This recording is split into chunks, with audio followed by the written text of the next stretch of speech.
அவைக்கு அரசு முதல் முறையாக பட்ஜெட் தாக்கல் பண்ணியிருக்காங்க.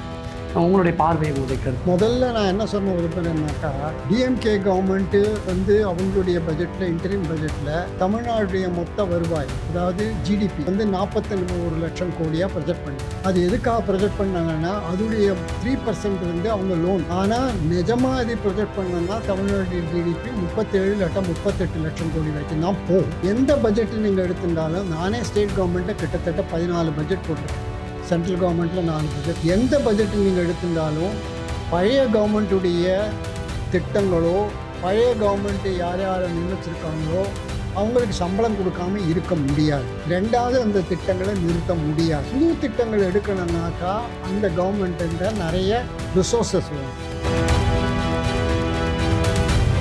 இந்த தமிழ்நாடு பட்ஜெட்டில் ஒரு முக்கியமாக எனக்கு பிடிக்காத விஷயம் என்னென்னா, இந்த கிட்டத்தட்ட 1400 கோடிக்கு தங்கம் வாங்கி கொடுக்குறேன்னு சொல்லியிருக்காங்க. இதனால நாட்டுக்கு நன்மையே இல்லை. நாட்டுக்கு ஏன் நன்மை இல்லைன்னா, 1500 கோடி தங்கம் வாங்குறதுக்கு கிட்டத்தட்ட $160 மில்லியன் கோல்டு நம்ம இம்போர்ட் பண்ண முடியும். நாட்டினுடைய அந்நிய செலவாணியை குறைக்கும். எந்த டைமில் நமக்கு அந்நிய செலவாணி குறைஞ்சுட்டே போகிறதோ அந்த டைமில் இந்த மாதிரி $150-160 மில்லியன் கோல்டு கொடுக்கறது தவறான விஷயம். வைகை காவேரி அது ஆட்டையும் இணைக்கிற மாதிரி ஒரு திட்டம் கொண்டு வந்திருக்காங்க. அது ஒரு நல்ல திட்டம். ஹாஸ்டல்ஸ், பசங்களோட ஹாஸ்டல்ஸ் எல்லாம் நல்லா இம்ப்ரூவ் பண்ண ஏர் கண்டிஷன் ஹாஸ்டல், அது ஒரு நல்ல திட்டம். ஏன்னா ஏர் கண்டிஷன் ஹாஸ்டல் போனால் வெயில் காலத்தில் நல்லா அவங்கள படிக்க முடியும். ஏற்கனவே திமுக அதிமுகவில் இருந்த திட்டங்கள் தான் பெயர் மாற்றம் செஞ்சு அந்த பட்ஜெட் அறிவிப்பு வந்திருக்கு அப்படின்னு அதிமுக திமுக உட்பட எல்லா கட்சிகளுமே கடுமையான விமர்சனம் பண்ணி வைக்கிறாங்க. இது சரியா? அது சரி தான். ஏன்னாக்கா இப்போ நீங்கள் திமுகக்கு அப்புறம் அதிமுக அரசில் வந்ததுன்னா அவனும் அதே திட்டத்தான் கொண்டு வரான். அங்கேயும் இங்கேயும் கொஞ்சம் பேரை மாற்ற போகிறான். அப்படி பெரிய பெரிய புது திட்டங்கள் கொண்டு வரேன்னா அவ்வளோ பணம் வேணும் கவர்மெண்ட். அவ்வளோ பணம் கிடையாது. புது திட்டங்கள் கொண்டு வரேன்னா புதுசாக ஒரு பெரிய ஒரு ஃபேக்ட்ரி கவர்மெண்ட்டே செட்டப் பண்ணுறதுன்னா 10,000 கோடி வேணும். இதுக்கு அவங்கள்ட்ட ஒர்க் கிடையாது, பணம் கிடையாது. அப்போ இருக்கிற திட்டத்தையே மாறி மாறி அந்த பக்கம் இந்த பக்கம் வச்சு தான் கொண்டு வர முடியும். இந்த மாதிரி சில மோதிரம் திட்டம், இந்த மாதிரி திட்டம் கொண்டு வர முடியும். பெரிய திட்டங்களை அவங்களால யாருமே கொண்டு வர முடியும். கொண்டு வந்த 2 தாய்மாமன் செய்த அண்ணன் குழந்தைகளுக்கு 1 கிராம் மோதிரம், அது என்ன ரெண்டுமே சரியில்லை அப்படின்னு சொல்லி. ஆமாம், நிச்சயமாக சரியில்லை. அதனால யாருக்கு பலன்? இதெல்லாம் ஏமாற்றமா? ஏன்னா மாற்றம் நினச்சிட்டு ஓட்டு போட்ட மக்களுக்கு இது மாற்றம் தானா அல்லது? மாற்றம் தான். லஞ்சம் இல்லாத கவர்மெண்ட் ஒரு பெரிய மாற்றம்.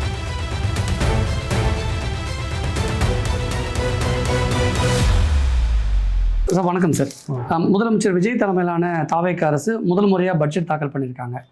உங்களுடைய பார்வை, உங்களுடைய கருத்து. முதல்ல நான் என்ன சொன்ன விரும்புகிறேன்னாக்கா, டிஎம்கே கவர்மெண்ட்டு அவங்களுடைய பட்ஜெட்டில் இன்டரிம் பட்ஜெட்டில் தமிழ்நாடுடைய மொத்த வருவாய், அதாவது ஜிடிபி 41 லட்சம் கோடியாக ப்ரொஜெக்ட் பண்ணாங்க. அது எதுக்காக ப்ரொஜெக்ட் பண்ணாங்கன்னா அதுடைய 3% அவங்க லோன் எடுக்க முடியும் மார்க்கெட்டில், அவங்களுடைய கான்ஸ்டியூஷனல் அரேஞ்ச்மெண்ட் பிரகாரம். ஆனால் நிஜமாக இது ப்ரொஜெக்ட் பண்ணோன்னா தமிழ்நாடு ஜிடிபி 38 லட்சம் கோடி வரைக்கும் தான் போகும். அதுக்கு மேலே ஜாஸ்தி ஆகிறதுக்கு சான்ஸ் கிடையாது. ஏன்னா முன்னே இருந்த மாதிரி ஃபாக்ஸ்கான் மாதிரி கம்பெனி புதுசாக எதுவும் வரல. அதனால் புதுசாக அவங்களுக்கு எம்ப்ளாய்மெண்ட்டோ இல்லை எக்ஸ்போர்ட்டோ இல்லை எலக்ட்ரானிக் ப்ரொடக்ஷனோ இந்த வருஷம் வரத்துக்கு வாய்ப்பு கிடையாது. அந்த 41 லட்சம் கோடி 38க்கு மேலே வரத்துக்கு சான்ஸ் கிடையாது. 38 லட்சம் கோடிக்கு மேலே வரலைனாக்கா 3% அதோடு தான் கடன் வாங்க முடியும். அப்போ அதுலேயும் 9,000 கோடி கடன் குறையும் தமிழ்நாடுக்கு. ரெண்டாவது என்னன்னாக்கா, எந்த பட்ஜெட்டு நீங்கள் எடுத்துட்டாலும், நானே ஸ்டேட் கவர்மெண்ட்டை கிட்டத்தட்ட 14 பட்ஜெட் போட்டிருக்கேன், சென்ட்ரல் கவர்மெண்ட்டில் 4 பட்ஜெட் போட்டிருக்கேன். எந்த பட்ஜெட்டு நீங்கள் எடுத்துட்டாலும் பழைய கவர்மெண்ட்டுடைய திட்டங்களோ, பழைய கவர்மெண்ட்டு யார் யாரை நியமிச்சிருக்காங்களோ அவங்களுக்கு சம்பளம் கொடுக்காம இருக்க முடியாது. ரெண்டாவது, அந்த திட்டங்களை நிறுத்த முடியாது. புது திட்டங்கள் எடுக்கணுன்னாக்கா அந்த கவர்மெண்ட்டு நிறைய ரிசோர்ஸஸ் வேணும். அதுக்கு புது வழியான ரிசோர்ஸஸ் அவங்க எடுத்தால் தான் முடியும். அது இல்லைனாக்கா புது யோஜனைகள், புது திட்டங்கள் எடுக்கணுன்னாக்கா ஃபிஸ்கல் டெஃபிசிட் ஜாஸ்தியாக தான் ஆகும். சில கவர்மெண்ட்ஸ், அதாவது சில மாகாணங்கள், இப்போ யூபி மாகாணம் இருக்குது, இல்லை குஜராத் மாகாணம் இருக்குது, கர்நாடகாவை எடுத்துட்டோன்னா அவங்களுக்கெல்லாம் ஃபிஸ்கல் டெஃபிசிட்டே கிடையாது. குஜராத்தில் ஃபிஸ்கல் சர்ப்ளஸ்ஸு, யூபியில் கிட்டத்தட்ட 60,000 கோடி ஃபிஸ்கல் சர்ப்ளஸ்ஸு, எம்பியில் ஃபிஸ்கல் சர்ப்ளஸ். ஸோ அவங்களெல்லாம் புது திட்டங்களை நிறைய கொண்டு வரலாம். ஏன்னா அவங்கள்ட்ட ஃபிஸ்கல் இது இருக்குது, ஸ்பேஸ் இருக்குது. தமிழ்நாட்டில் அது கிடையாது. தமிழ்நாட்டில் இந்த பட்ஜெட்டில் கூட 55,000 56,000 கோடி வரைக்கும் ஃபிஸ்கல் டெஃபிசிட்டே இருக்குது. ஃபிஸ்கல் டெஃபிசிட்னா என்ன? அதாவது ரெவன்யூ எக்ஸ்பெண்டிச்சர் வந்து ரெசிப்ட்ஸை விட ஜாஸ்தி. அது தவிர கேபிட்டல் எக்ஸ்பெண்டிச்சரும் போட்டோம்னாக்கா அதையும் சேர்த்து ஃபிஸ்கல் டெஃபிசிட் வந்துடும் கடைசியில். ஸோ அதனால் எவ்வளோக்கு எவ்வளோ ரெவன்யூ எக்ஸ்பெண்டிச்சர் ஜாஸ்தி ஆகுதோ அவ்வளோக்கு அவ்வளோ ஃபிஸ்கல் டெஃபிசிட் ஜாஸ்தியாகும். இந்த தமிழ்நாடு பட்ஜெட்டில் ஒரு முக்கியமாக எனக்கு பிடிக்காத விஷயம் என்னென்னா, இந்த கிட்டத்தட்ட 1400 கோடிக்கு தங்கம் வாங்கி கொடுக்குறேன்னு சொல்லியிருக்காங்க. இதனால் நாட்டுக்கு நன்மையே இல்லை. நாட்டுக்கு ஏன் நன்மை இல்லைன்னா, 1500 கோடி தங்கம் வாங்குறதுக்கு கிட்டத்தட்ட $160 மில்லியன் கோல்டு வந்து நம்ம இம்போர்ட் பண்ண வேண்டி வரும். அது நாட்டினுடைய அந்நிய செலவாணியை குறைக்கும். எந்த டைமில் நமக்கு அந்நிய செலவாணி குறைஞ்சுட்டே போகிறதோ அந்த டைமில் வந்து இந்த மாதிரி $150-160 மில்லியன் கோல்டு கொடுக்கறது தவறான விஷயம். அது நான் ஃபைனான்ஸ் மினிஸ்டராக இருந்தேன்னா நான் என்ன பண்ணியிருப்பேன்? நான் வந்து சரி, நான் வந்து எல்லாருக்கும் ஒரு பரிசு கொடுக்கணும்னு வச்சுருந்தேன். அதை எலெக்ஷன் மேஜாவாக அனௌன்ஸ் பண்ணேன். அதுக்கு நான் என்ன கொடுப்பேன்? 1.25 லட்சம் ரூபாயை அவங்க பேங்க் அக்கௌண்ட்டில் ட்ரெஷரி பாண்ட்ஸ் மூலமாக கொடுத்துருவேன். அதாவது தமிழ்நாடு பாண்ட்ஸ் இஷ்யூ பண்ணுறது இல்லையா, பாரோ பண்ணுறதுக்கு அதை கொடுத்துருவேன். அதனால் அவங்களுக்கு என்ன லாபம்? 1.25 லட்சம் ரூபா பேங்க்கில் போட்டு கொடுத்தா 10 வருஷம் வரைக்கும் அவங்களுக்கு வருஷம் கிட்டத்தட்ட 7,000 10,000 ரூபா வரைக்கும் வருமானம் வந்துட்டே இருக்கும். ஆனால் இந்த கோல்டை கொடுத்தீங்கன்னா என்ன ஆகும்? ஒன்றுலோ தொலைஞ்சு போகும், இல்லை அவனா விற்றுருவாங்க, இல்லை அவனா அதை விற்றுட்டு டாஸ்மாக் கடைக்கு போட்டுருவாங்க. அதனால் யாருக்குமே லாபம் இல்லை. அந்நிய செலவாணி போகும், அந்த வாங்குறவங்களுக்கு அவங்களுக்கும் ஒரு பிரயோஜனம் இல்லை. அதே மாதிரி இந்த தங்க மோதிரமும் 500 கோடி 600 கோடி யாருக்கு அதனால லாபம்? இத்தினூண்டு தங்க மோடி நாளை தொலைஞ்சு போனால் கூட யாருக்கும் கண்டு கூட பிடிக்க முடியாது. 1 கிராம் தங்கமும் கண்டுபிடி பிடிக்க முடியாது. ஸோ இதெல்லாம் அவசியமற்ற திட்டங்கள். இதனால் யாருக்குமே நல்லதில்லை. யாருக்கு நல்லது? தங்கம் விற்கிறவனுக்கு தான் நல்லதே ஒழிய அது கொடுக்குறவங்களுக்கு நல்லதில்லை, அரசாங்கத்துக்கு நல்லதில்லை, மக்களுக்கும் நல்லதில்லை. அதை தவிர இன்னொன்று எனக்கு இதில் பிடிக்காத விஷயம் என்னென்னா, 2000 கோடிக்கு பசங்களுக்கு லேப்டாப்ஸ் கொடுக்குறேன்னு சொல்லியிருக்காங்க. ஒவ்வொரு வருஷமும் இந்த மாதிரி 2000 கோடி செலவழிச்சேன்னாக்கா யாருக்கு லாபம் இதில்?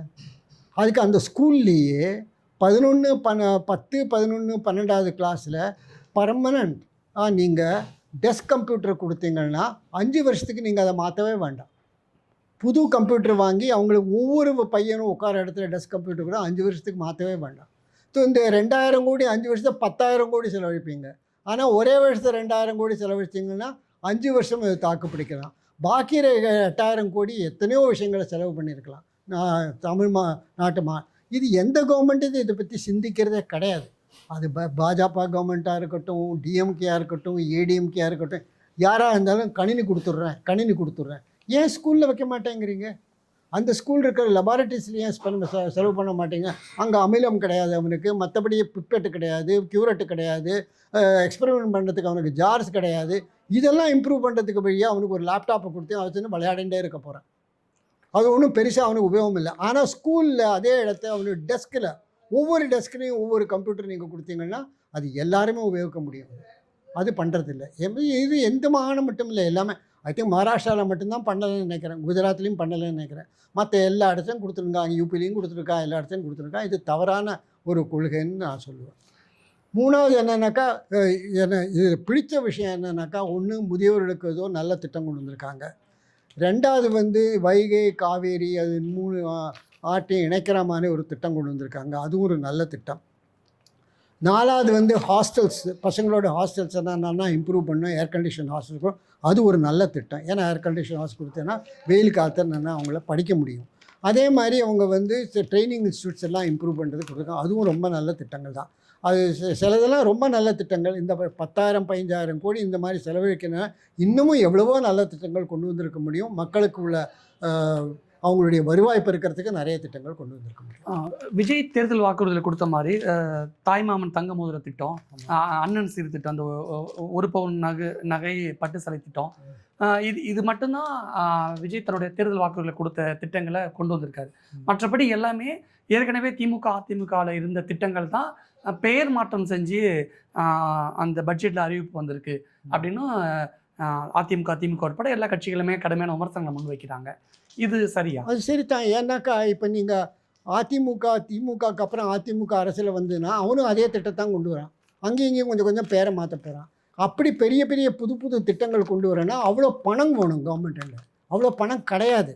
புது திட்டங்கள் கொண்டு வரணும்னா புதுசாக ஒரு பெரிய ஒரு ஃபேக்ட்ரி கவர்மெண்ட்டே செட்டப் பண்ணுறதுனா 10,000 கோடி வேணும். அதுக்கு அவங்கள்ட்ட வக்கு கிடையாது, பணம் கிடையாது. அப்போ இருக்கிற திட்டத்தையே மாறி மாறி அந்த பக்கம் இந்த பக்கம் வச்சு தான் கொண்டு வர முடியும். இந்த மாதிரி சில இந்த மோதிரம் திட்டம், இந்த மாதிரி திட்டம் கொண்டு வர முடியும். பெரிய திட்டங்களை அவங்களால யாருமே கொண்டு வர முடியும். கொண்டு வந்த 2 தாய்மாமன் செய்த அண்ணன் குழந்தைகளுக்கு 1 கிராம் மோதிரம், அது என்ன ரெண்டுமே சரியில்லை அப்படின்னு சொல்லி. ஆமாம், நிச்சயமாக சரியில்லை. அதனால யாருக்கு பலன்? யாருக்கு அதில் வேலை கிடைக்க போகிறது? யாருக்கு அதில் லாபம் கிடைக்க போகிறது? அந்த ஒரு மோதிரத்தை போட்டுனா அந்த குழந்தைக்கு ஏதாவது கிடைக்க போகிறதா? அதே பணத்தை இந்த குழந்தை இன்வெஸ்ட் பண்ணிங்கன்னா அந்த அம்மாவுக்கும் அந்த குழந்தையும் உள்ள பணத்தை இன்வெஸ்ட் பண்ணி 10,000 ரூபா மாதம் வருஷத்துக்கு கிடச்சிட்டு இருந்ததுன்னா அது எவ்வளோ நல்ல திட்டம். கவர்மெண்ட்டுக்கும் அதனால் நஷ்டம் வராது இல்லையா? கவர்மெண்ட்டுக்கு இருக்கிற லோன் பாண்டே அவங்க கொடுக்கலாம் இல்லையா? அவங்க பணம் தானே அவங்கள்ட்ட போகிறது. அதே பணம் தானே அதில் 10,000 ரூபா வரும்படி அவங்களுக்கு வரப்போகிறது. இதில் என்ன வரும்படி வரப்போகிறது? தொலைஞ்சு தான் போகிறது. இல்லை வேணா நாளைக்கு ஹஸ்பண்டு 4 அறை கொடுத்து அதை பிடிங்கின்னு போகிறான், டாஸ்மாக் கடைக்கு போகிறான். அதை இப்போ நிறுத்த முடியுமா கவர்மெண்ட்டால்? நிறுத்த முடியாது.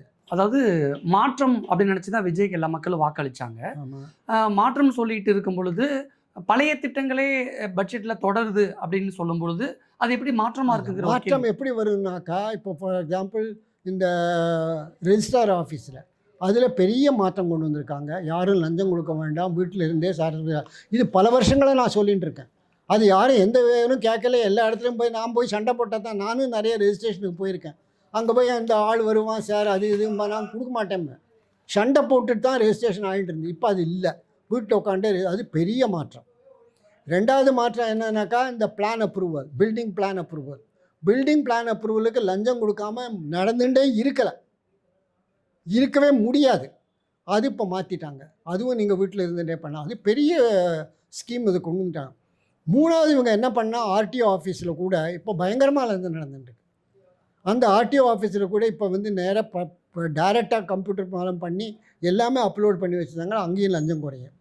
நாலாவது என்னன்னாக்கா, பண்ண வேண்டியது இப்போ பண்ணியிருக்காங்க. டிஎம்கே கஷ்டப்பட்டு டிஎம்கே வற்புறுத்தி பண்ண வச்சாங்க. அதாவது இப்போ நீங்கள் காரோ மோட்டர் பைக்கோ வாங்கினேன்னாக்கா ஆர்டிஓ ஆஃபீஸில் ரெஜிஸ்ட்ரேஷன் பண்ண வேண்டிய அவசியம் இல்லை.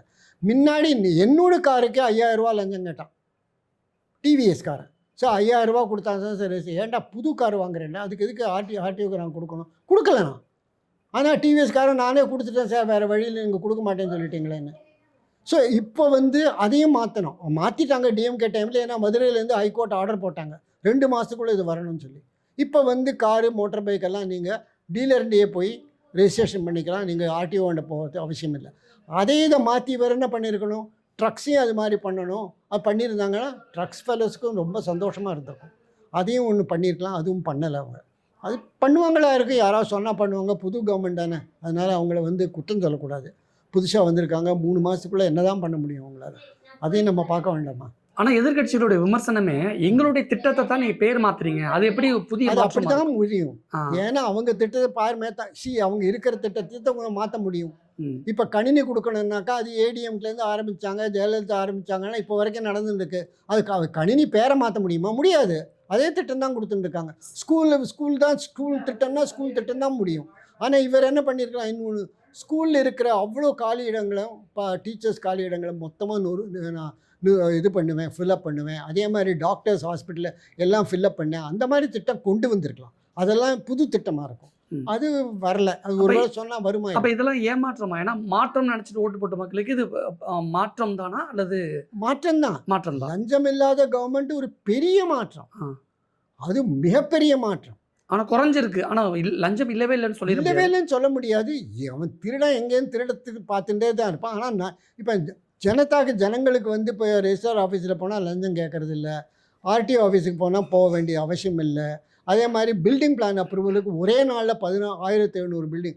இந்த வீட்டிலேயே ஒரு ஆள் எங்கிட்ட சொல்லியிருக்கா, எங்கிட்ட எப்படியாவது வாங்கி கொடுங்க சார், ஸ்கூலுக்கு எனக்கு கொடுக்க மாட்டேங்கிறான், எக்ஸ்டென்ஷன் கொடுக்க மாட்டேங்கிறான், 3 லட்சம் ரூபா லஞ்சம் கேட்குறாங்க. நான் எப்படிப்பா, எனக்கு யாரையுமே தெரியாது, நான் எப்படி பார்க்குறது? இப்போ அதெல்லாம் போயிடுது இல்லையா? அதனால ஜனங்களுக்கு எவ்வளோ சௌகரியம். ஒரே நாள் 1,700 ஸ்கூலுக்கு கொடுத்துட்டாங்க இல்லையா? அதெல்லாம் பெரிய ஒரு சேஞ்சு. திட்டத்தை பற்றி நம்ம பேசவே கூடாது. திட்டம் தான்.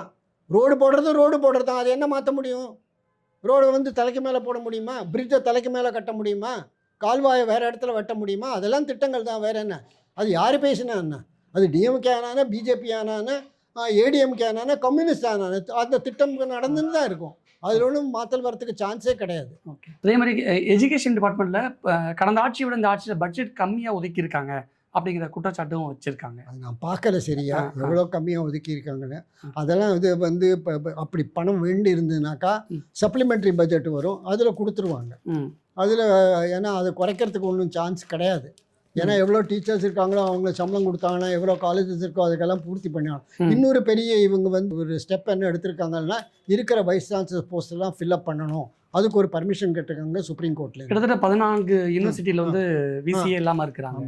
அதுக்கு பர்மிஷன் கேட்டிருக்காங்க. அதெல்லாம் ஃபில்அப் பண்ணுறது நல்லது. இதிலெல்லாம் சண்டை போட்டு இருந்ததுனாக்கா நாடே கட்டு போகும். இதில் இருக்கக்கூடிய நிறை குறைகள் ஒன்று நான் அப்படி ஒன்றும் குறைன்னு சொல்ல மாட்டேன்.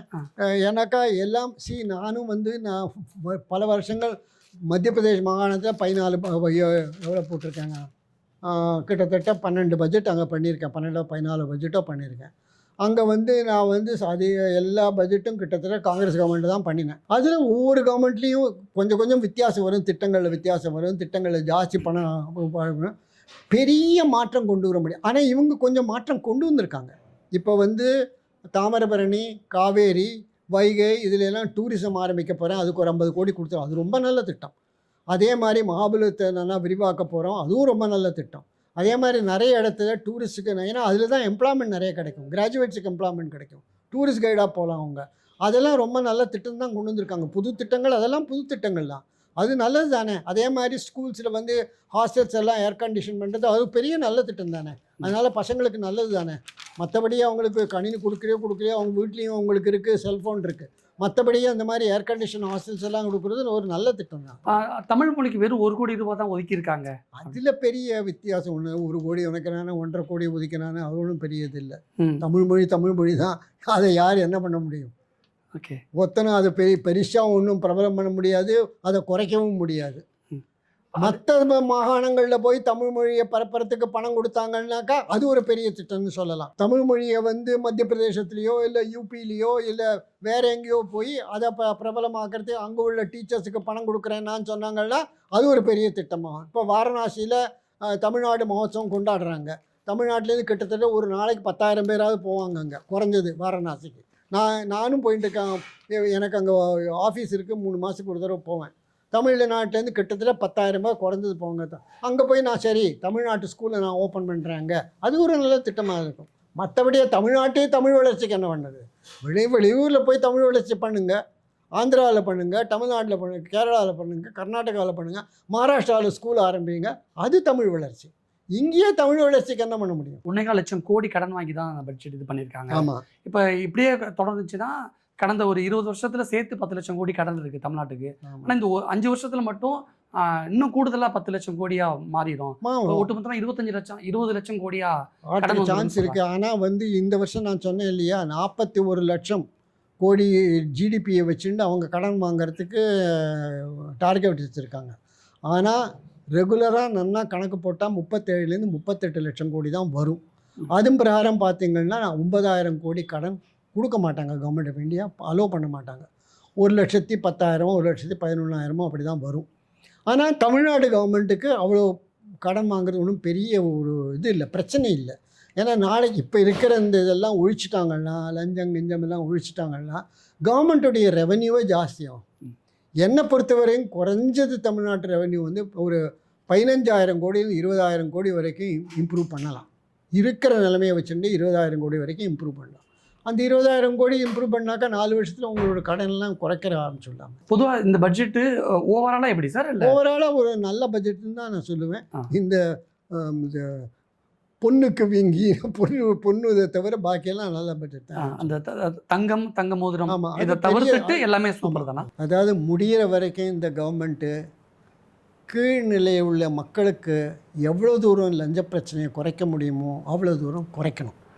அதில் வந்து ஒன்று சப்ரெஜிஸ்ட்ராரில் குறைச்சிட்டாங்க, 2வது ஆர்டிஓ ஆஃபீஸில் இப்போவும் பெரிய பெரிய ட்ரக்ஸுக்கு, வேனுக்கு, மினி வேன்ஸுக்கு இவங்களுக்கெல்லாம் மறுபடியும் ஆர்டிஓ ஆஃபீஸில் போக வேண்டியிருக்கு. புது வண்டி வாங்கினாங்க.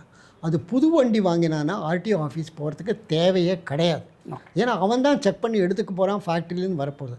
அதையும் ஒழிச்சிட்டாங்கன்னா அந்த இடத்துல இருக்கிற லஞ்சமும் குறையும், அதையும் குறைக்கலாம். மூணாவது என்னதுனாக்கா, இந்த போலீஸ்காரங்க இருக்காங்களே, போலீஸ்காரங்களுக்கு வந்து ஃபேஸ் கேமரா அண்ட் மைக்கு கொடுக்கணும். இது எல்லா ஃபாரின் கண்ட்ரீஸ்லேயும் உண்டு. நியூயார்க்கில், வாஷிங்டனில், பாரிஸில் எல்லோரும் ஒரு சின்ன மைக்கு போட்டுருப்பான். இப்போ உங்களை வந்து நிறுத்தினான்னா அவன் லஞ்சம் கொடுத்து உங்களை தப்ப வைக்க முடியாது. ஏன்னா அது ஃபோட்டோ எடுத்துரும், யாரை நிறுத்தினேன், எதுக்காக நிறுத்தினேன். அது ஒரு சென்டருக்கு போகும், அங்கே போலீஸ்காரன் இருக்க மாட்டான், வேறு ஆளுங்க உட்காந்துருப்பாங்க, அதை மானிட்டர் இருப்பாங்க. அந்த சிஸ்டம் இவர் கொண்டு வந்திருந்தாருன்னா அது ஒரு பெரிய திட்டமாக இருக்கும், புது திட்டமாக இருக்கும். நிச்சயமாக இந்த மாதிரி திட்டங்கள்லாம் கூடுதலாக சேர்த்துருந்தால் நல்லா இருக்கும், ரொம்ப நல்லா இருந்தது. அடுத்தடுத்த பட்ஜெட்டில் முதலமைச்சர் விஜய் இதெல்லாம் சேர்க்குறாரு, நம்ம பொறுத்து வந்து பார்க்கலாம். நிறைய விஷயங்களை ஷேர் பண்ணிக்கிட்டீங்க. நன்றி சார்.